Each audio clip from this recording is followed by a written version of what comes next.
Дружеский визит чеченской делегации в Северную Осетию начинается со встречи министра по национальной политике, внешним связям, печати и информации Чечни с мэром Владикавказа. Укрепление отношений и обмен опытом – главная цель сегодняшней поездки. Пообщавшись с градоначальником, делегаты направляются в Министерство по вопросам национальных отношений.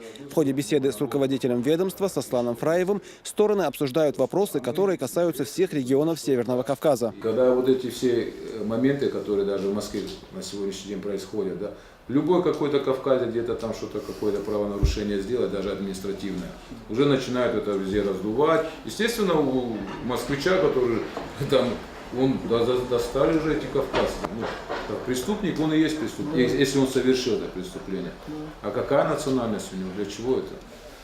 И, естественно, это тоже нагнетает вот эту обстановку. И когда на сегодняшний день такие как Жириновский, да, там начинают вот это высказывание там, в отношении Кавказа, это тоже... Участники встречи уверены, соседям есть чему поучиться друг у друга. Здесь говорят о реализации совместных проектов в области культуры и национальной политики. В этой сфере у республик много общего. Если говорить о взаимоотношениях, тут ничего нового придумывать не надо. Они веками сложились, они уже выработали в сознании людей. Сами люди в принципе к этому готовы и живут принципами добрососедства, братских отношений. У нас много общего, поэтому мы хотели просто определить сегодня с этой рабочей поездкой, определить приоритеты на конец года и на начало 2014 года. Далее делегаты посетили Республиканский дом дружбы. Еще с 1985 года он служит площадкой для межнационального общения. Именно здесь располагаются 13 национально-культурных обществ Северной Осетии. При Доме дружбы существует театральная студия. В театральную студию входят представители молодежи различных национальностей. Вот, уже более 5 лет есть постановки. Прекрасно гастролируем по республике. Если пригласите, приедем к вам. Однозначно.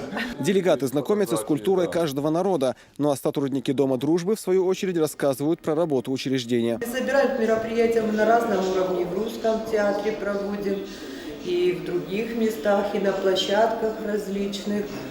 Ну вот мы живем в мире, в дружбе, все национальности дружат, помогают. К нам приходят и обращаются разные люди разных национальностей. Мы им чем можем помогаем. Это очень положительный пример для того, чтобы наши республики, именно республики Северного Кавказа, жили в мире, в дружбе и понимании. Это первый шаг, наверное, такой на, может, не официальный шаг, но именно рабочая как бы поездка. Но она сделала большой шаг к тому, чтобы завтрашний день у нас более плодотворный был. И самое главное, вот молодежь, которая сегодня это увидит, да, вот эти встречи наши, естественно, будут тоже стремиться. Потому что мы, как старшие, должны показывать пример для них. Сегодняшняя поездка не будет единственной, заявляет чеченская сторона. По словам Шайда Жамалдаева, в перспективе они планируют посетить все регионы Северокавказского федерального округа. Зураб Центроев, Алхазур Керимов, Рустам Исмаилов. Новости.